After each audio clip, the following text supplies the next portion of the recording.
Hi everyone, welcome to my channel. My name's Christina and it's time for truth. Today I'm going to be talking finally about the whole 5-star castle tour to Ireland. And we were down in this area, Waterford, Ring of Kerry, Dublin, all of that. But there's a map of Ireland, and that is in this book called, I think it's the Color Book of Ireland, and it's got some great photos in it. I found it in a thrift store.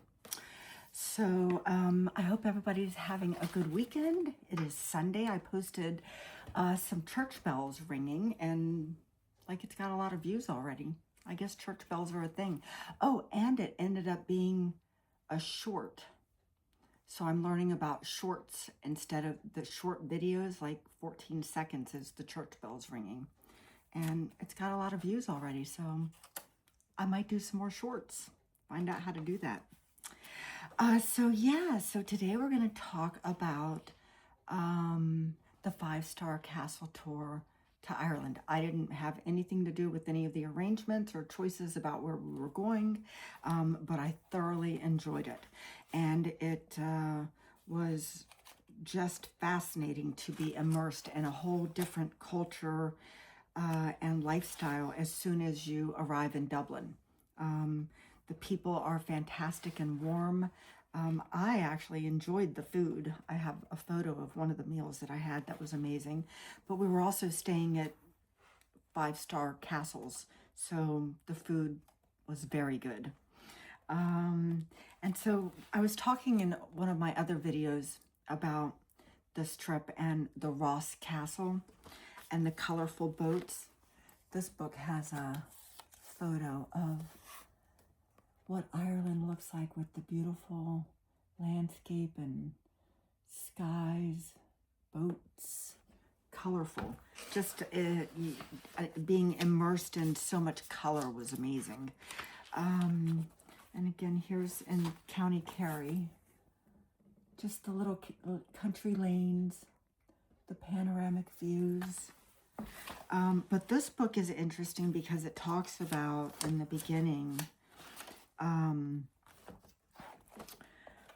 which is what I did, was a Ring of Kerry and then hit up the castles around there. One of the best introductions to the Southwest is the Ring of Kerry tour, a circuit that gives wonderful views of the coast and brings you your first glimpses of Killarney. And so many people, it's praised as a, destination spot. It's said that the angels fold their wings and rest there. Killarney does not disappoint. And I agree with that very, very much. It's that area is very beautiful. It also talks about Dublin being a holiday city by virtue of the comparison to Belfast. And in fact, when my mom redid her home in Pennsylvania, she had the Irish guys do it, and they did it very well.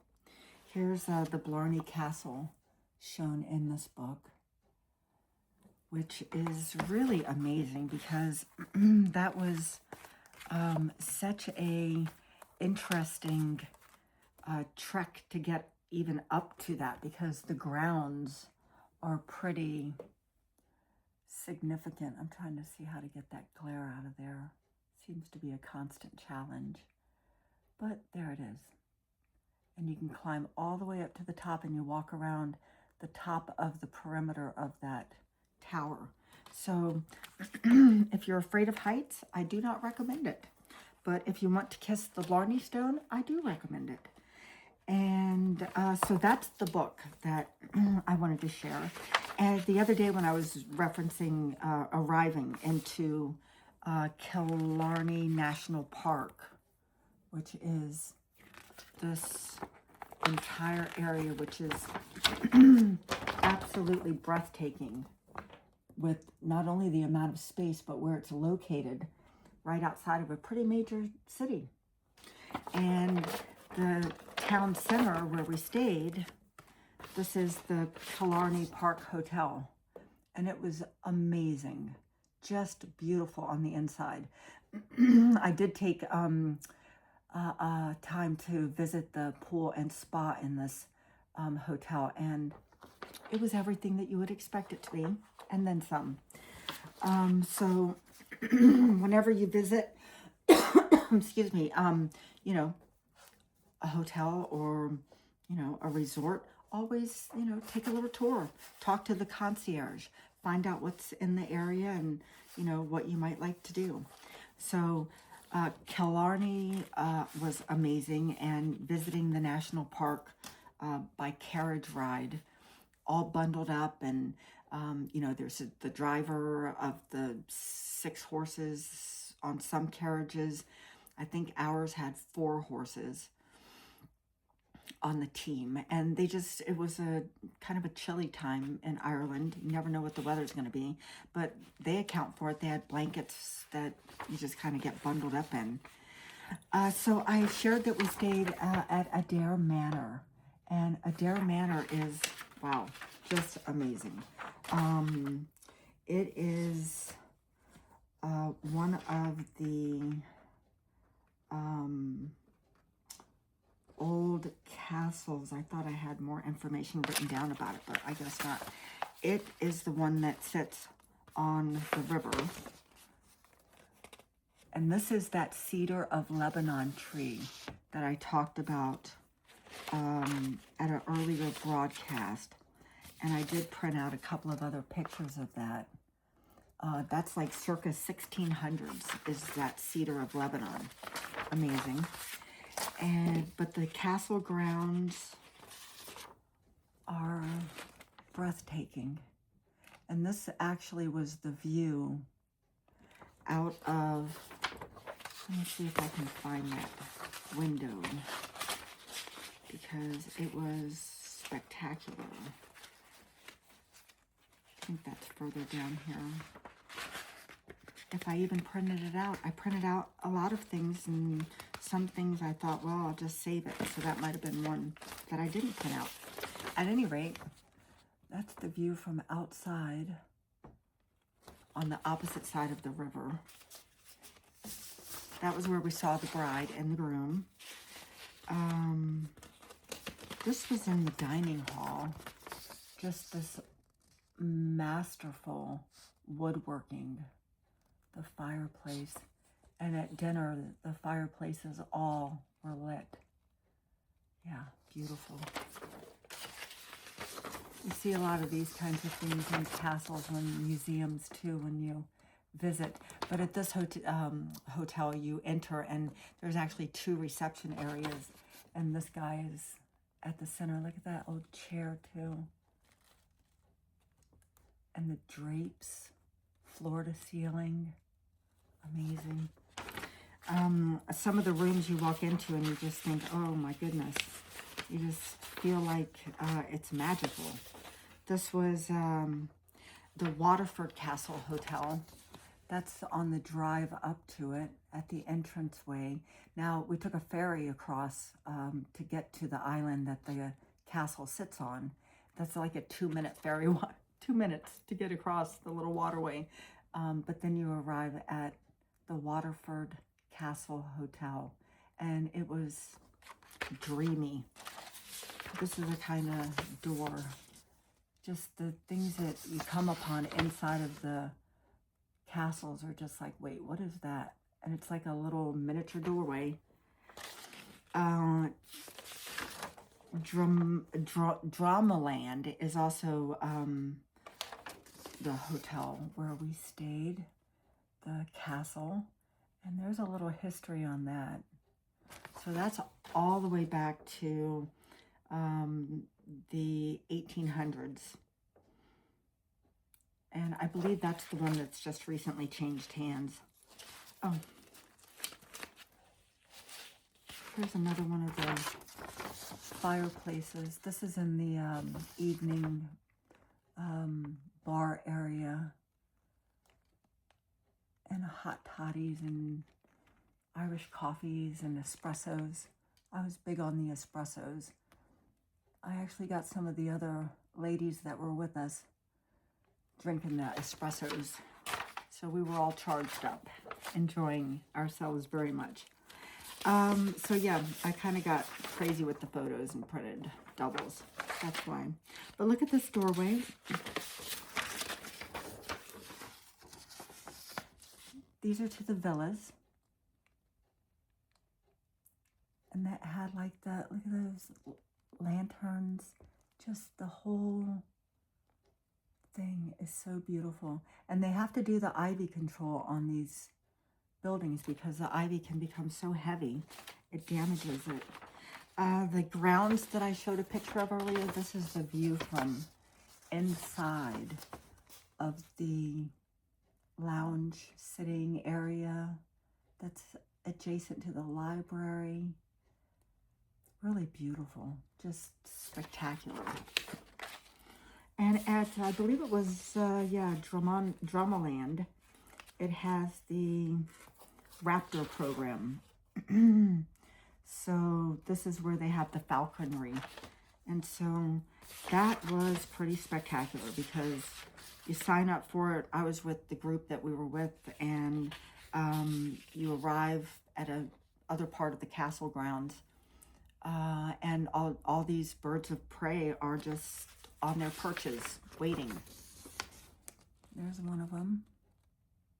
And they're all so well cared for. And we were able to have the encounter. There's me holding one of those great big birds of prey. Heavy too, but you can see the gentleman who is their caretaker, his hand, he was wonderful. I have a picture of him in another photo, but yeah, the birds are all just, you can just tell that they're very well cared for. And they do a hawk walk where you go into a separate area where there's a wooded forest with a lake, emerald green lake, and they set the raptors loose, and then the raptors, the hawks, hawk walk. The hawks fly with you through the forest, landing if you put your arm out and you have one of the things.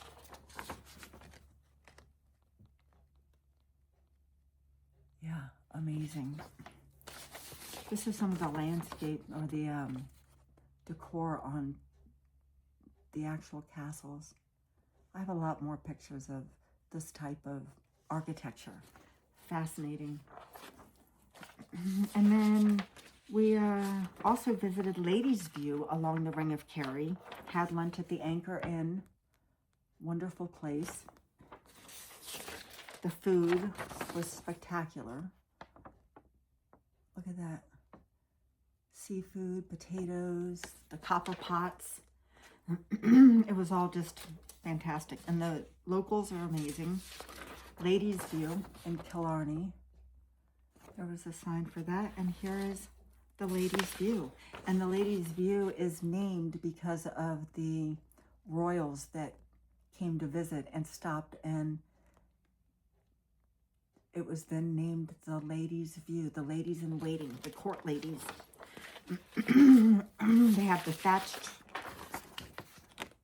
style roofs on many of the original homes that have been preserved. Beautiful to walk through those areas and see the heritage. The cliffs of Moher, which were just breathtaking. And that was where the puffins, lots and lots of puffins. Oh, and I did a double print again on that one. So, yeah, staying at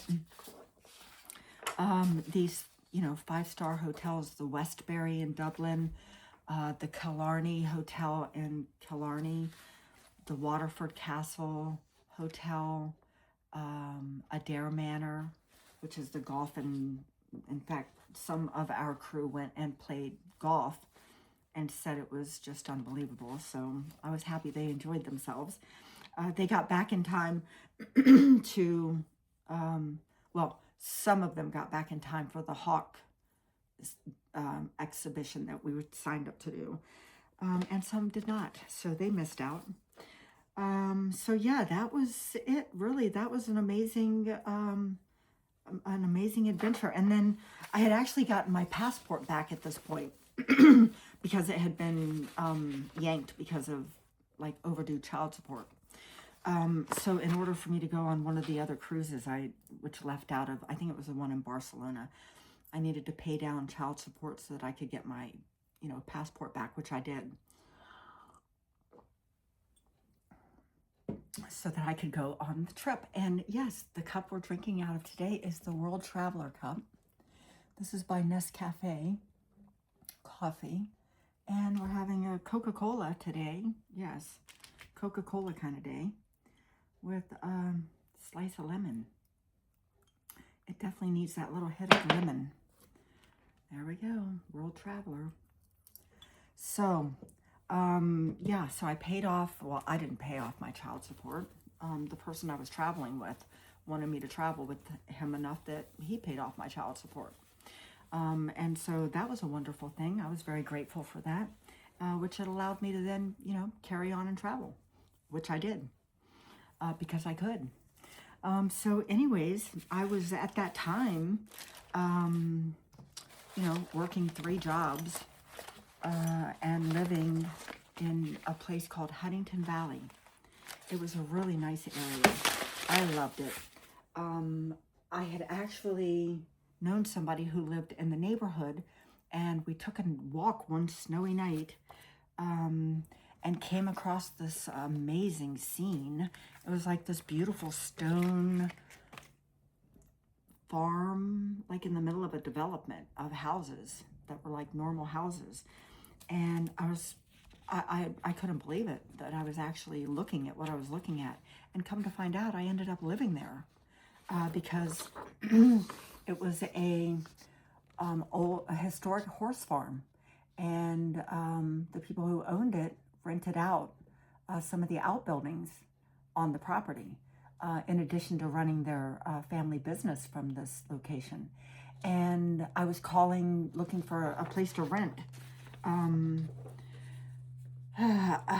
ended up, the property manager was like, well, you know what, that one's not available, because I was trying to, if my daughter was ever wanting to come live with me, then I wanted to have her be able to be in a good school district, because at that time she was talking about, that she maybe would like to, come hang out with her mom for a couple of years, and she had friends in Pennsylvania and what have you. So I was looking for a place that, would work for that. And I was talking to this property manager, and he's like, well, that one doesn't really work for you because they don't really want to have kids, which I thought, wow, okay. He said, but let's talk a little bit. Let me get to know you a little bit. And so we chatted, and he's like, you know what, I think that there might be a place that I know of that, you might have an interest in. But let me call them and I'll get back to you. So he did that, and he said, like you to come and meet Marge. And I thought, okay, let's do that. And he gave me the address, and I drove up, and I was like, oh, that's the same place that I took the walk when it was snowing, and it was at night. But this is when I lived here. That was my 2 little doggies, Tibetan Spaniels. That was Turso and Kunu. They were so cute. And here they are. This was it in the summertime. So I lived here. I lived in this stone cottage, and worked at a law firm just down the road. I also did catering during that time, and I also worked at a scanning company. So I'd get off work at the law firm and go work at the scanning company until midnight, so I could, stay ahead of the sheriff for child support.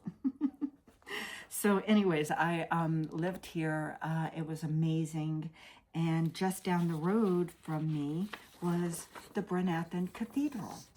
And taking these castle tours, I just felt like, having lived in Germany and traveled abroad, and, going to these castles, and having this right down the road, which I also catered at this location, not at the cathedral part of it, but I attended holiday services, Christmas services at this cathedral with my mom and my husband, Rod, too.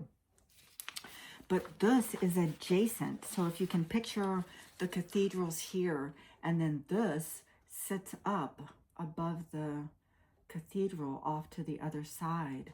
along the main road that my house that I rented was near to. And I remember my father coming to visit one time. He had work at the Navy Yard or something. He's like, oh, I'm going to be in town, you know, want to get together? And I'm like, oh, sure, you know, I'll order in, you know, sandwiches, deli, you know, what would you like? And so I gave him directions to, you know, the house. In fact, where I lived was just down the road from the man and his wife who did Nutrisystem. Yeah. Huge palatial estates in this area. So when my father said, oh, you know, he called me, he's like, I think I must be in the wrong area because I can't imagine that you live in this area. Oh, I did, you know, and I rented, I think I lived here for 8 years maybe, rented from Marge and Charlie, who were wonderful people, amazing. In fact, when my father pulled into the driveway, Charlie happened to be out, my landlord, and Marge, and Charlie said to my father, oh, we just love having Christina live here. And my father's like no word of like, yeah, you know, that's wonderful. No, nothing like that. Just like totally blew off Charlie. I'm like, what is wrong with this man? So anyways, I invited him, showed him around. He met the dogs. You know, I told Turso and Kunu, because we were going to have lunch, go get in your beds. And they went up the stairs and went right into their beds, and my father was shocked. But, you know, when you treat animals nicely, they listen to you. When you treat kids nicely, they listen to you. You don't have to beat them. But at any rate, so yeah, my father visited me at that location. And when I was actually working, at that point, I think I might have still been managing the new coffee shop in town called Java's Brewin'. Because it was at this location that we did the catering events with the Java's Brewing. So it wasn't just for religious events. This was for also for the university that's associated with this cathedral, Brynathan. There's a college town also. In fact, when I was managing the coffee shop, I'm looking at it over... I might have to just go get it because it was a gift that was given to me when I managed the coffee shop. So let me go get it.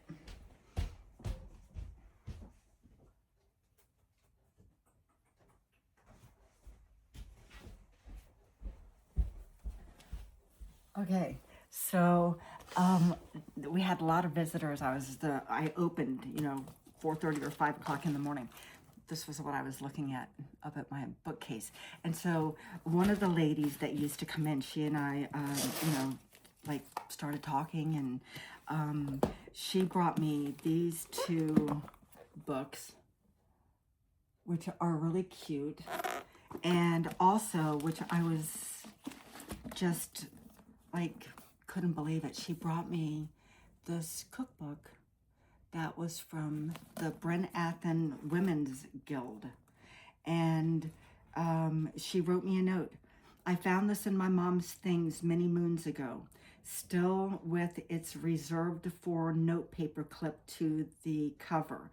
When the right person came along to give it to, I'd know it, and did. Welcome to the neighborhood.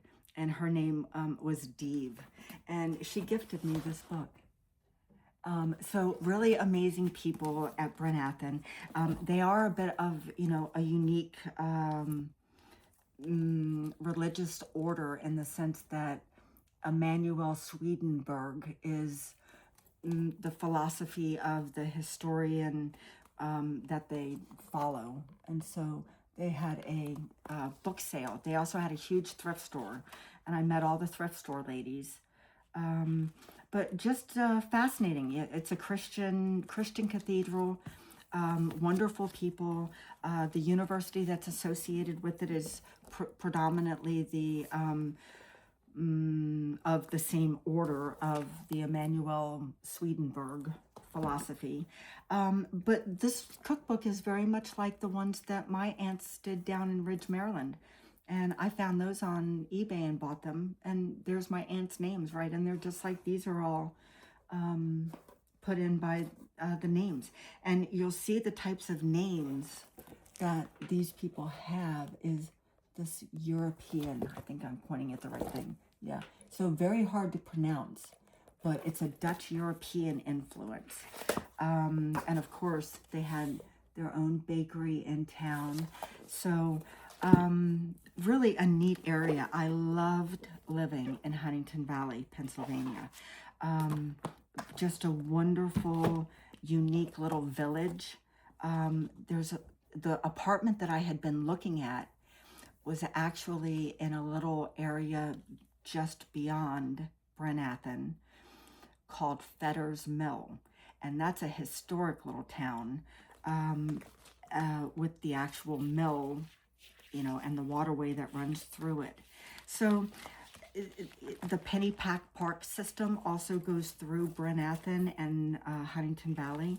So it just really, truly was one of my most favorite places to live. And I met really wonderful people. Unfortunately, the coffee shop closed down because the owner and his poor wife, good grief, the owner was just a pervert. Like he was retarded.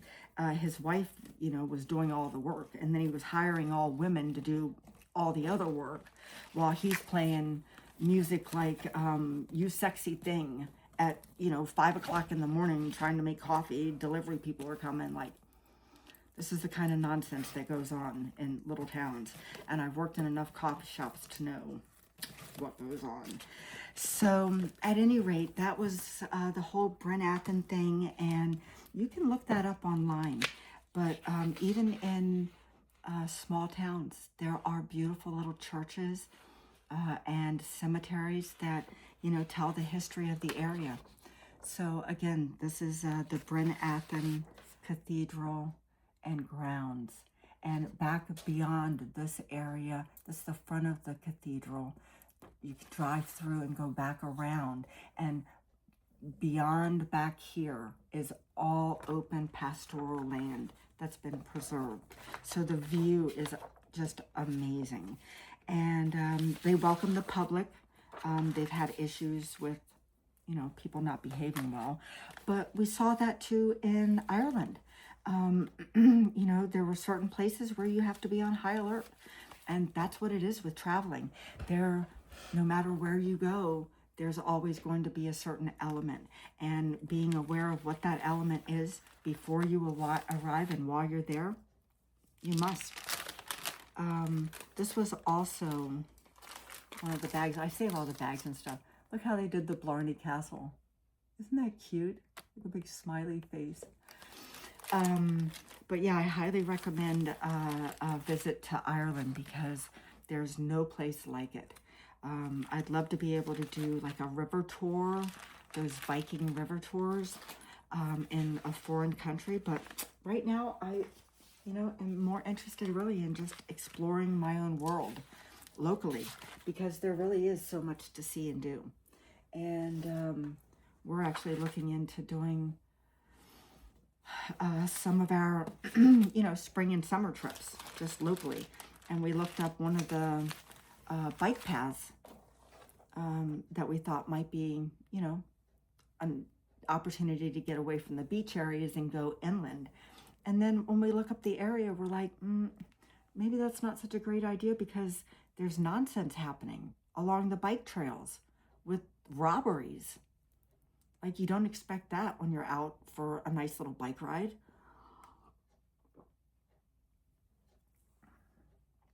But it is happening.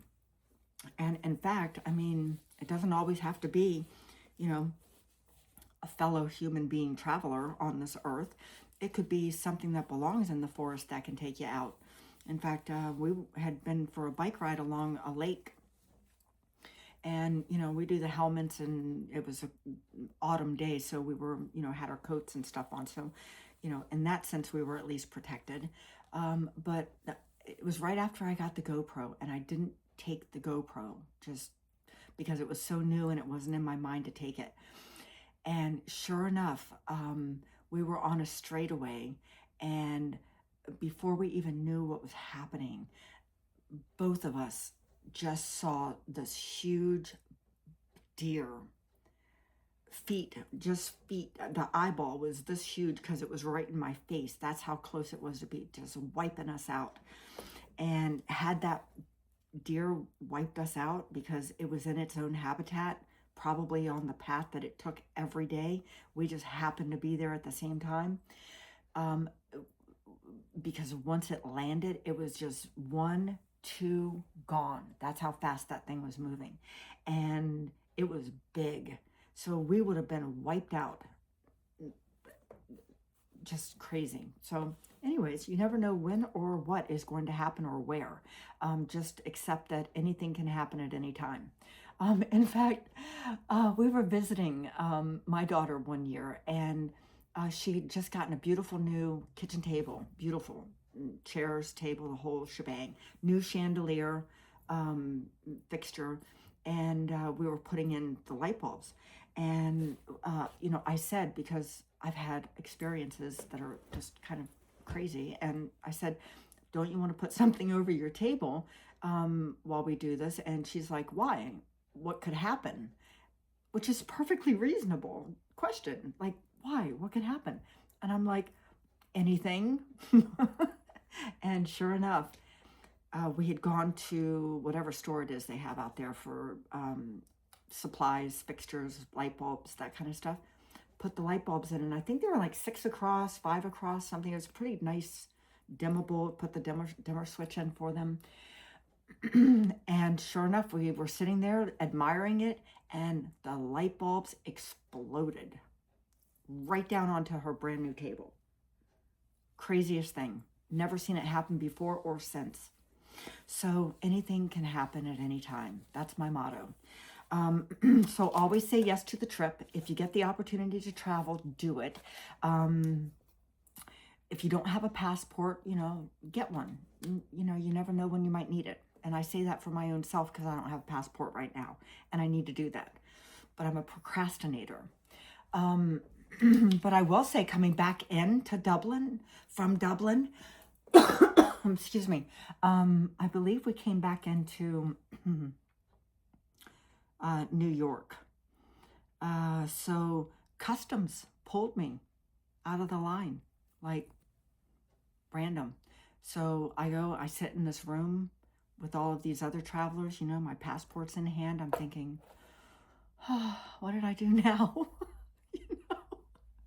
The rest of the people that I'd come with, which was a company trip. So there were, 2, 4, 6, 8 of us, I guess, because 2 of them had taken their own car on the Ring of Kerry. So 2, 4, and then 3 in the middle seat. So 2, 4, 5, so 7, so 9 of us total.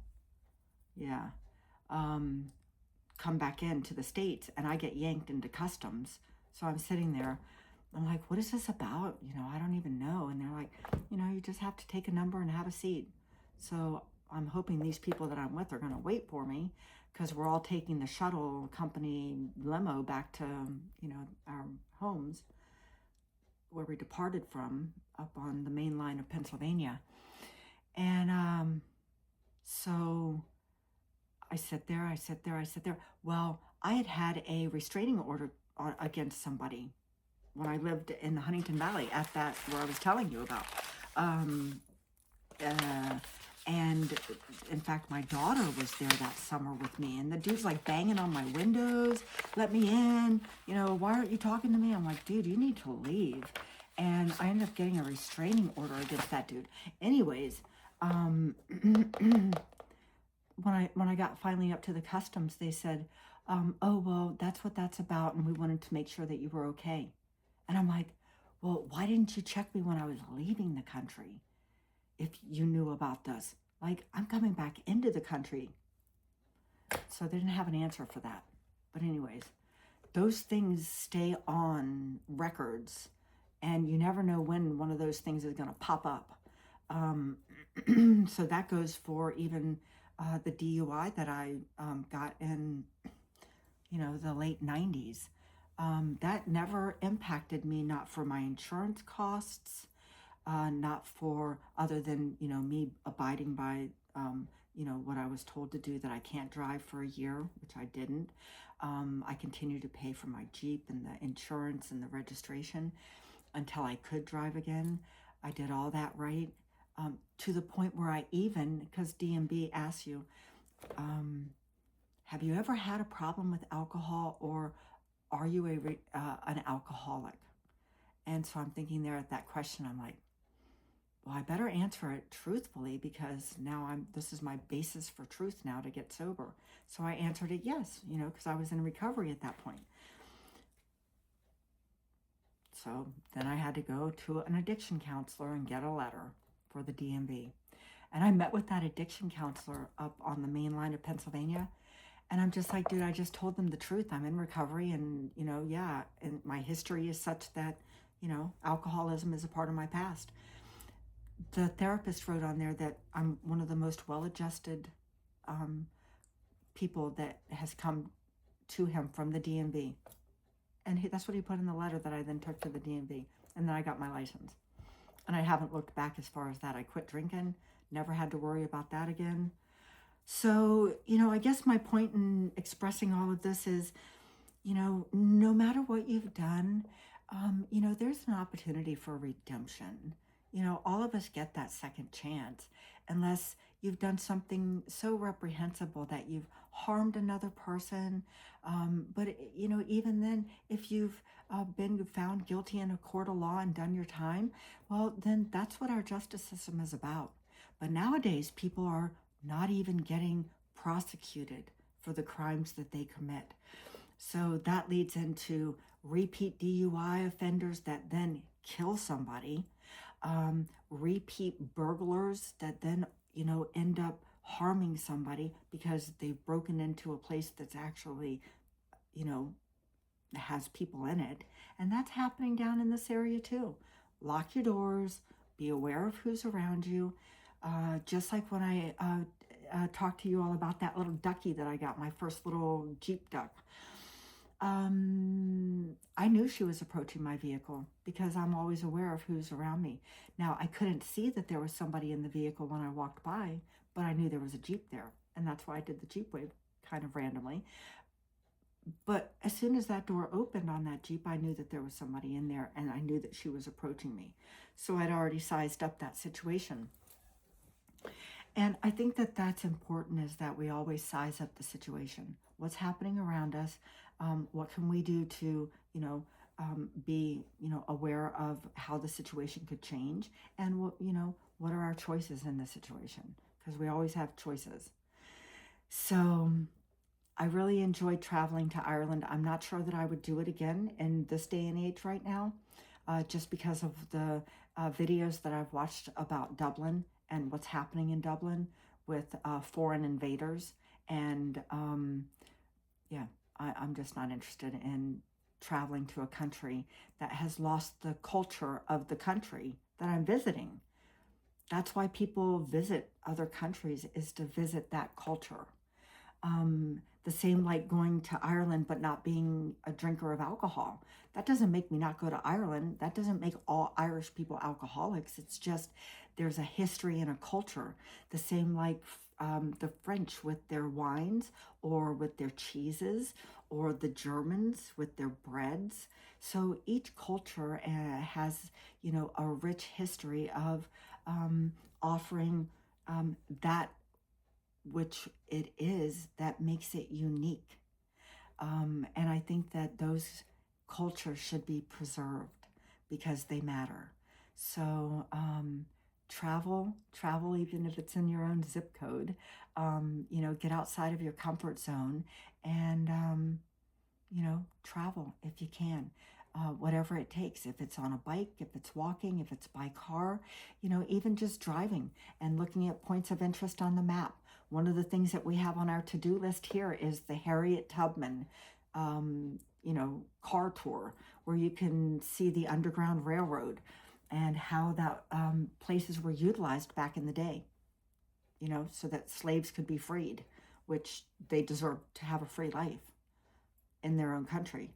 So anyways, a lot of history in Ireland. I don't know all the history, but I can say that I was amazed, excuse me, to go into these castle hotels, five-star hotels, and see the beauty and the luxury and be immersed in that. And feel safe, while doing so, with people who were a little more elevated than the people that I was traveling with on the cruises that I've been talking about. So, yeah, that's my 5-star trip to Ireland to visit the castles and do the Ring of Kerry and, meet the people and enjoy the sights and the sounds. So, next up, I'll be talking about probably the HOA information that I want to talk about, my own history with the HOAs along the way and currently. So that should get spicy. So anyways, everybody have a great day. Enjoy your Sunday. I posted some church bells that we came upon one day when we were walking through one of the graveyards. And it's got like, I don't know, a bunch of views. So I'm going to go see how many views it has. Take care, everybody, and catch you later. Bye.